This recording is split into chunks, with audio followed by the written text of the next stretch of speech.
इस वीडियो में हम लोग कक्षा 10वीं के गणित के अध्याय 3 एक चर का द्विघात समीकरण को पढ़ रहे हैं।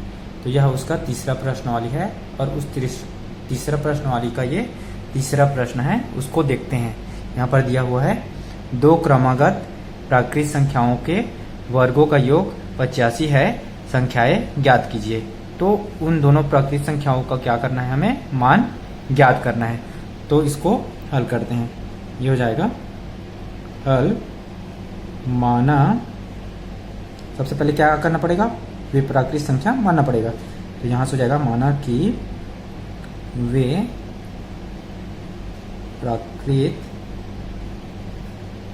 संख्या क्रमशः क्या है, x व x प्लस 1 है।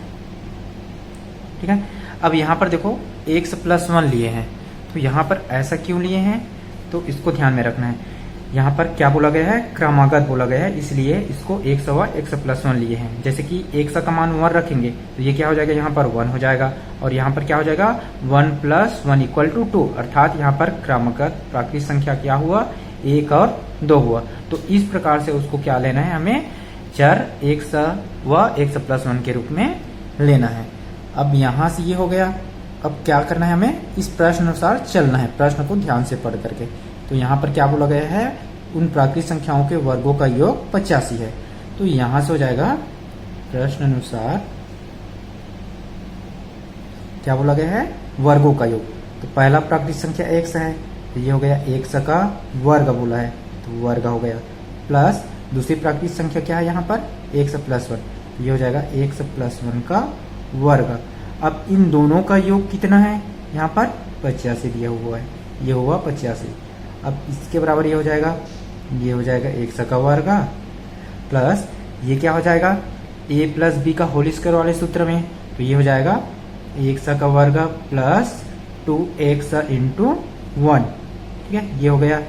और ये क्या हो जाएगा, प्लस 1 का वर्ग इज इक्वल टू इधर क्या है, ये 85 है। ठीक है, चूंकि सूत्र लिख सकते हैं यहाँ पर a प्लस बी का whole square is equal to होता है a square plus 2ab plus B square, इसी सूत्र से ये इतना आया। अब इसको क्या करना है, हल करते हैं। तो ये क्या हो जाएगा, देखो x स्क्वायर और x स्क्वायर आपस में ये जुड़ करके 2x स्क्वायर हो गया, प्लस 2x का गुणा 1 से करेंगे तो क्या हो जाएगा, ये 2x हो गया, और ये क्या हो जाएगा 1 का स्क्वायर, ये हो जाएगा 1। और इसको क्या करना है, इधर पक्षांतर करना है। तो 85 पक्षांतर होगा तो ये क्या हो जाएगा, यहाँ पर आ जाएगा माइनस 85 के रूप में, और ये इधर क्या बचा 0। अब ये हो जाएगा 2x का वर्ग प्लस 2x। अब इसमें देखो प्लस 1 और क्या है माइनस 85 है, इसको हल करने पर क्या आएगा, माइनस 84 आ जाएगा इक्वल 0। अब यहां से देखो 2 कॉमन है, तो 2 को क्या कर सकते हैं हम लोग, कॉमन निकाल सकते हैं। तो यहाँ से 2 कॉमन निकलेगा तो इसमें क्या बचा, x स्क्वायर, और यहाँ पर बचा 1 बचेगा, और इसमें से क्या बचेगा, ये 2 चौका 8 और ये 2 दूने 4, अर्थात 42 बचा यहाँ पर इक्वल टू 0। अब इस 2 को इधर पक्षांतर करेंगे तो क्या होगा, 0/2 होगा, जिसका मान क्या हो जाएगा, 0 हो जाएगा। तो यहाँ पर बचा क्या, x square plus x minus 42 equal to 0। अब इसमें क्या करना है, इस वर्ग समीकरण को हल करना है। तो इसको हल करने का कई तरीका होता है। तो यहाँ पर हम लोग मध्य पद को तोड़ करके हल करते हैं। x को ऐसे तोड़ना है कि उसका गुणा करने पर क्या आना चाहिए, इसके और इसके गुणनफल के बराबर, अर्थात माइनस 42 आना चाहिए। तो किस में तोड़ सकते हैं इसको, 6 और 7 में। ठीक है, यहाँ पर क्या है, माइनस में है, तो छोटी संख्या को क्या रखना है, माइनस, चूंकि यहाँ पर प्लस है तो बड़ी संख्या क्या होनी चाहिए, यहाँ पर प्लस। तो इसी रूप में तोड़ेंगे इसको, तो ये हो जाएगा इसके बराबर x स्क्वायर, और ये क्या हो जाएगा प्लस 7x, और ये माइनस 6x, और यहाँ पर क्या है माइनस 42 इक्वल टू 0। ये हो जाएगा। फिर यहाँ से इस पद को देखना है, उसके बाद इस पद को। तो यहाँ से कॉमन क्या निकल रहा है, x कॉमन निकल रहा है इस पद में। ठीक है, तो ये हो गया x प्लस यहाँ पर क्या बचा 7 बचा, ये हो गया। उसके बाद ये x प्लस 7 हो गया। यहाँ पर किस संख्या का गुणा करेंगे कि -6 और -42 आना चाहिए, तो यहाँ पर किसका गुणा करेंगे -6 का, इक्वल क्या है इधर 0। अब इसके बराबर ये हो जाएगा x प्लस 7 और ये हो जाएगा x minus 6 is equal to 0। अब क्या करते हैं, यहाँ से एक बार इसके बराबर 0 लेते हैं और दूसरी बार में इसके बराबर 0 लेते हैं। तो इसको देखते हैं, ये हो जाएगा यदि x इज इक्वल क्या है x प्लस 7 इक्वल टू 0, तो यहाँ से क्या मिलेगा हमें, x इज इक्वल टू ये प्लस है तो इधर आएगा तो क्या हो जाएगा -7। ठीक है, दूसरा लेना है, यदि यहाँ से x माइनस 6 इक्वल टू 0, तो यहाँ फिर क्या हो जाएगा, ये पक्षांतर होगा तो x बराबर यहाँ से क्या मिला, ये 6 मिला। अब देखो यहाँ पर x का एक वैल्यू क्या मिला है -7 और दूसरा क्या मिला है 6, तो इसमें का आंसर कौन सा होगा, इसमें से x का वैल्यू ये होगा +6। चूंकि क्या है, प्रश्न में क्या दिया है, प्राकृत संख्या दिया हुआ है। ठीक है, तो प्राकृत संख्या कभी भी ऋणात्मक नहीं होती है, इसलिए इस वाले वैल्यू को नहीं लेना है हमें, इसको लेना है जो धनात्मक वाले वैल्यू है उसी को लेना है। तो x बराबर क्या होगा 6 हो जाएगा। तो यहां से क्या हो जाएगा, अतः वे प्राकृत संख्याएं x इजिकल टू क्या होगा, एक को 1 माने थे, ये हो गया 6, वह x प्लस 1 अर्थात यहां से क्या हो जाएगा, x का मान 6 मिला है तो ये 6 प्लस 1 इक्वल टू 7 होगा। यही क्या है, इसका आंसर है। तो इस प्रकार से क्या कर सकते हैं हम लोग, प्राकृत संख्याओं का वर्गों का योग 85 दिया है तो उसका मान निकाल सकते हैं।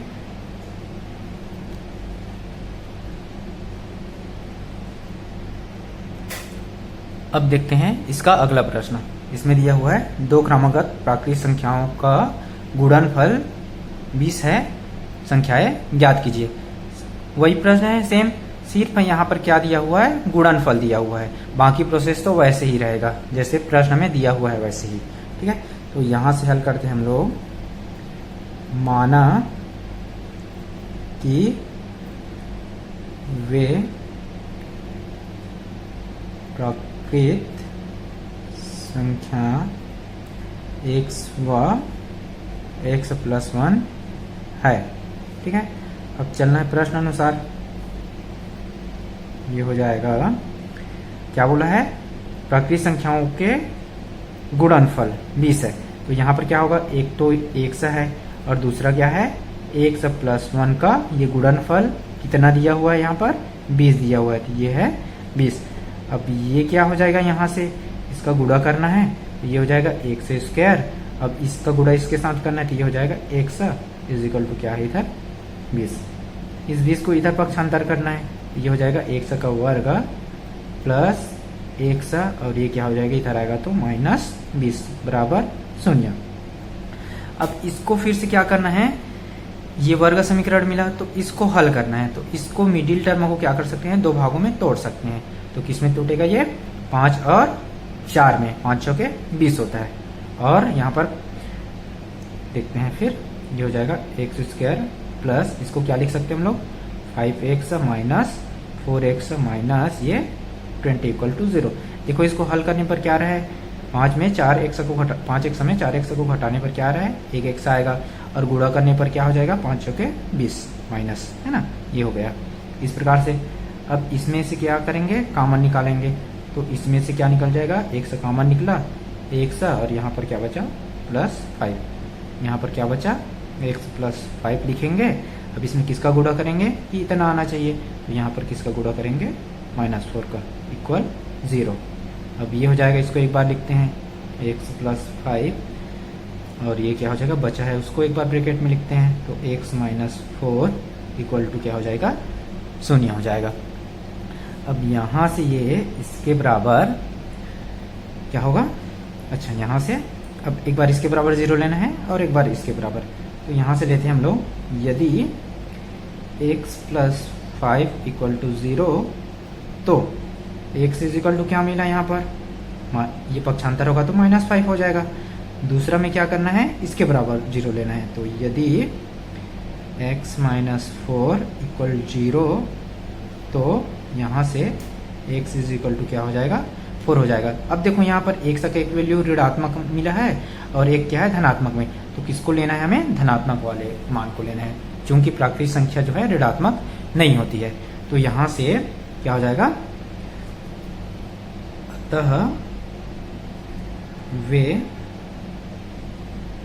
प्राकृत संख्या क्या है, x इजिकल टू 4 व x प्लस क्या है 1 इजिकल टू क्या हो जाएगा, 4 + 1 = 5 होगा। ये क्या है, इसका आंसर है। अर्थात क्या मिला हमें, x इजिकल टू 4 और x + 1 इजिकल टू क्या मिला, 5। तो यही क्या है, वो दो क्रमागत प्राकृतिक संख्या है। अब देखते हैं इसका 5वां प्रश्न। इसमें क्या दिया हुआ है, दो संख्याओं का योग 48 तथा उनका गुणनफल 432 है, संख्याएं ज्ञात कीजिए। तो यहाँ पर क्या करना है, दो संख्याओं को ज्ञात करना है। तो यहाँ पर दो संख्याएं क्या क्या लेना है, उसको क्या करना है, समझना है। तो उसके लिए कुछ एक्स्ट्रा फैक्ट है, उसको देखते हैं सबसे पहले। तो यहाँ से क्या करना है हमें, देखो एक को तो x मान लिए माना कि, और दूसरे को क्या मान लिए, y मान लिए। तो यहाँ से प्रश्न अनुसार क्या हो जाएगा, दो संख्याओं का योग 48 है। तो यहाँ से एक माने हैं और दूसरा क्या हो जाएगा, x + y = यहाँ पर क्या है 48 है। तो इस y का मान यहाँ से क्या होगा, ये हो जाएगा 48 - x हो जाएगा। तो वहां पर दो संख्याएं क्या मानना है हमें, x और y नहीं मानना है ना, y बराबर क्या मानना है हमें, 48 - x, अर्थात पहली संख्या x और दूसरी संख्या क्या होगा, 48 - x होगा। अब ऐसा क्यों मान रहे हैं, क्योंकि हम लोग जो अध्याय पढ़ रहे हैं उसमें क्या है, एक चर का द्विघात समीकरण है, इसलिए क्या मानना है हमें, एक ही चर का प्रयोग करना है। तो x को के रूप में माने या y के रूप में, ठीक है। तो यहाँ पर हम लोग किसके रूप में माने रहे हैं, x के रूप में। तो पहला संख्या क्या होगा, x होगा, और दूसरा क्या होगा, 48 - x। ये समझ में आ गया होगा कि कैसे में 48 - x आया है, ठीक है। तो इसी का क्या करना है, प्रयोग करना है। तो अब यहाँ से देखते हैं हल क्या लेना है, माना कि वे संख्याएं, पहला क्या है, x है, वह दूसरा क्या लिए थे, कितना आया था, 48 - x है। अब क्या करना है, प्रश्न अनुसार चलना है। ये हो जाएगा प्रश्न अनुसार क्या है, क्या बोला गया है यहाँ पर, उनका गुणनफल 432 है। तो इन दोनों संख्याओं का गुणनफल लेते हैं। तो ये हो जाएगा x इंटू, ये हो जाएगा 48 - x बराबर कितना दिया हुआ है, 432 दिया हुआ है। अब इसको हल करते हैं, इसका गुणा करेंगे x का 48 - x के साथ। तो ये हो जाएगा 48x और ये हो जाएगा -x का वर्ग और बराबर क्या है इधर 432। इसको इधर पक्षांतर कर देते हैं, ठीक है। और ठीक है, तो ये क्या हो जाएगा, और इसको क्या है, x² को पहले लिखते हैं। तो ये हो जाएगा -x² और ये हो जाएगा +48x और ये इधर आएगा तो क्या हो जाएगा -432 बराबर 0। अब इस माइनस को हटा देते हैं, ठीक है, अर्थात इसमें माइनस का गुणा करेंगे। तो ये क्या हो जाएगा, x² प्लस में हो जाएगा और ये क्या हो जाएगा माइनस में, ये 48x और ये क्या हो जाएगा +432 बराबर 0। अब इसमें क्या करना है, इस मिडिल टर्म को तोड़ना है दो भागों में, ठीक है। तो कितने में टूटेगा ये, 36 और 12 में, ठीक है। 36 और इसमें 12 में, इसका गुणा करेंगे तो क्या हो जाएगी, ये 12 छक्के 72, 7 बचा और 12 36। 36 में 7 को जोड़ेंगे तो कितना होगा, 43 हो जाएगा। तो यहाँ पर कितना है 432, देखो इतना आ रहा है, और इसको जोड़ने पर क्या आएगा, ये 48 आएगा, ठीक है। और यहाँ पर प्लस है तो इन दोनों को क्या करना पड़ेगा, माइनस करना पड़ेगा, ताकि गुणा करने पर ये प्लस हो जाएगा।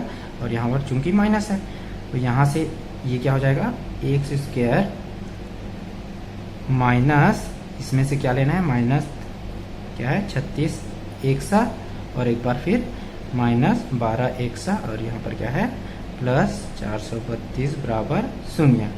अब इसमें से क्या करना है, कॉमन निकालना है। तो देखो दोनों में एक्स कॉमन है, एक्स बाहर निकल गया। अब बचा क्या यहाँ पर एक्स यहाँ से, और यहाँ से क्या बचा माइनस 36। अब इसको यहाँ पर एक बार और लिखना है ब्रैकेट में, तो एक्स माइनस 36। अब इसमें किसका गुणा करें कि इतना आना चाहिए, तो यहाँ पर किसका गुणा करेंगे हम लोग, माइनस 12 का, इक्वल 0। ये हो जाएगा माइनस 12 एक्सा, और ये माइनस माइनस प्लस 432 हो जाएगा गुणा करने पर, जैसे कि यहाँ पर किए थे। ठीक है, अब ये क्या हो जाएगा, ब्रैकेट वाले को पहले लिखना है, एक्स माइनस 36 हो गया। अब बचा है उसको लिखना है ब्रैकेट में, ये हो जाएगा एक्स माइनस 12 बराबर 0। अब यहाँ से एक बार इसके बराबर 0 और एक बार इसके बराबर 0। ठीक है, यहाँ से हो जाएगा यदि एक्स माइनस 36 बराबर 0, तो एक्स बराबर क्या मिला, 36 मिला। और दूसरा क्या हो जाएगा, यदि एक्स माइनस 12 बराबर 0, तो एक्स बराबर क्या हो जाएगा, ये 12 हो जाएगा। ठीक है, तो यहाँ से क्या मिला, अतः वे संख्याएं क्या मिला, एक तो 12 मिला और एक 36, या 36 और 12, वो इसको पहले लिख लेते हैं, 12 व क्या है 36 है। चेक भी कर सकते हैं, दोनों संख्याओं का योग क्या दिया है, 48 दिया हुआ है। तो यहाँ से हो जाएगा दोनों संख्याओं का योग हो जाएगा, ये 12 और 36 को जोड़ेंगे क्या होगा, 48 होगा। तो इस प्रकार से यह क्या है, आंसर है उसका।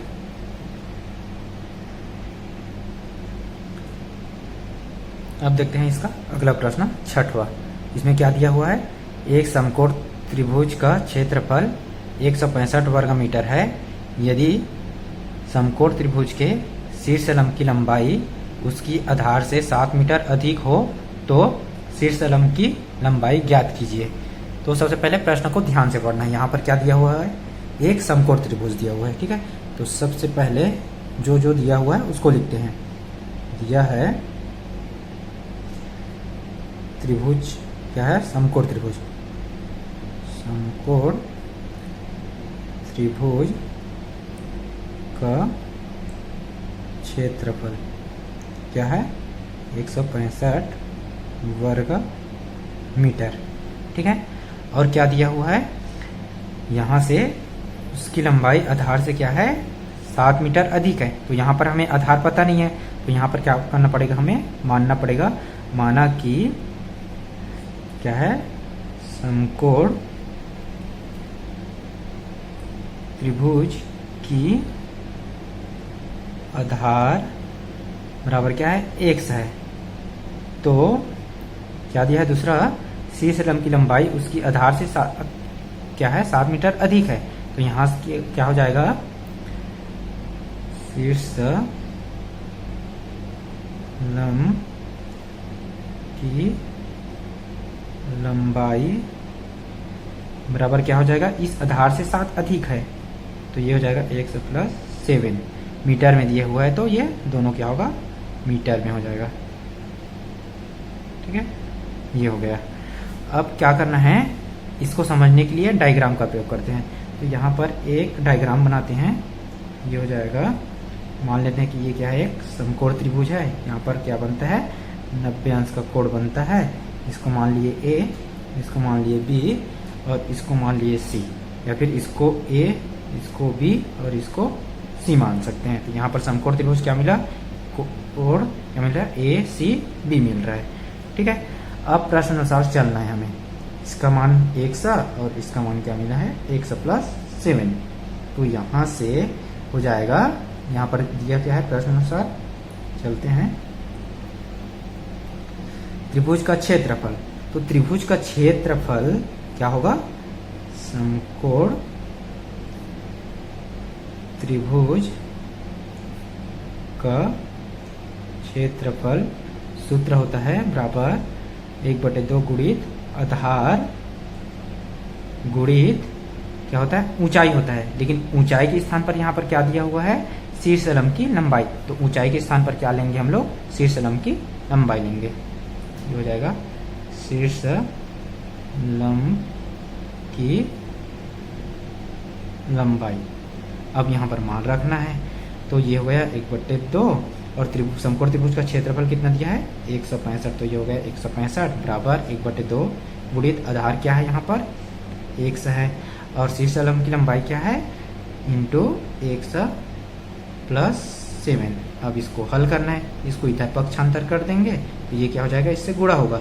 ये हो गया 2 5 6 10 और 2 छक्का 12 और 1 13 और ये 2 एकम 2 और 1 3। तो यहाँ पर क्या मिला 165 गुणित 2 करेंगे तो 330 मिलेगा बराबर इधर क्या बचा, अब इसका गुणा कर देते हैं। ये हो गया 1 का वर्ग, इसके साथ गुणा किए तो, और इसके साथ गुणा करेंगे तो क्या होगा, ये प्लस 7x हो जाएगा।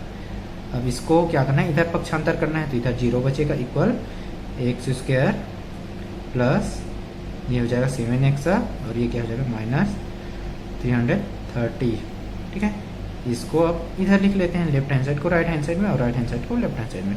ये हो जाएगा x² प्लस 7x माइनस क्या हो जाएगा 330 इज इक्वल टू 0। अब इसको क्या करना है, यहाँ पर क्या मिला हमें x² plus 7x minus 330 equal 0 मिला है। तो ये हो जाएगा, फिर यहाँ से इसको क्या करना है, 2 भागों में तोड़ना है। तो ये कितने में टूटेगा, ये हो जाएगा x² प्लस इसको 22 में यदि 15 घटाएंगे तो क्या आएगा 7 आता है। इस प्रकार से इसको 22 और 15 में तोड़ना है। ये हो जाएगा प्लस 22x माइनस 15x, घटाने पर क्या आ रहा है 7x और गुणा करने पर 330 आता है। तो इस प्रकार से इसको लेना है।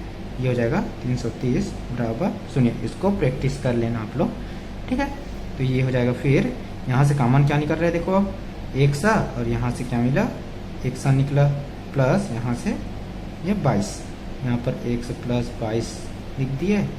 अब यहाँ पर कितना का गुणा करेंगे तो यहाँ से स्पष्ट दिख रहा है -15 का इक्वल 0, और 15 और 22 को गुणा करेंगे तो क्या होगा 330 होगा और ये माइनस भी हो जाएगा। अब यहाँ से ये हो जाएगा x प्लस ये 22 और ये हो जाएगा एक बार ब्रैकेट में, फिर क्या होगा x माइनस 15 बराबर 0। अब यहाँ से क्या करना है, हमें एक बार इसके बराबर 0 लेना है और दूसरी बार में इसके बराबर। तो यहाँ से हो जाएगा ये, यदि x प्लस 22 बराबर 0 तो x बराबर क्या होगा -22 होगा, जो कि संभव नहीं है। ठीक है, क्योंकि ऋणात्मक मान को नहीं लेना है। अब इसमें से देखते हैं, यदि x माइनस 15 बराबर 0 तो x बराबर क्या मिलेगा, ये पक्षांतर होकर के ये 15 हो जाएगा। तो x का मान क्या मिला, हमें 15 मिला है, और हमें निकालना क्या है, वे संख्याएं निकालना है।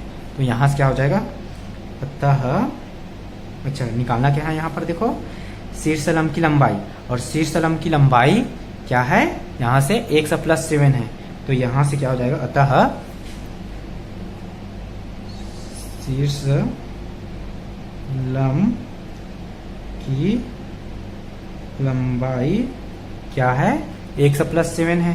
तो यहाँ से x प्लस 7 बराबर क्या मिला, x का मान कितना मिला है, हमें 15 मिला है, और प्लस ये क्या है, ये 7 है। इसको जोड़ेंगे तो क्या होगा, 15 और 7 कितना होता है, ये होगा 22। तो यही क्या है, अच्छा सबसे पहले इसमें मात्रक क्या दिया हुआ है उसको देखना है। तो मात्रक क्या दिया हुआ है, मीटर में। तो यहाँ पर क्या हो जाएगा, ये मीटर हो जाएगा।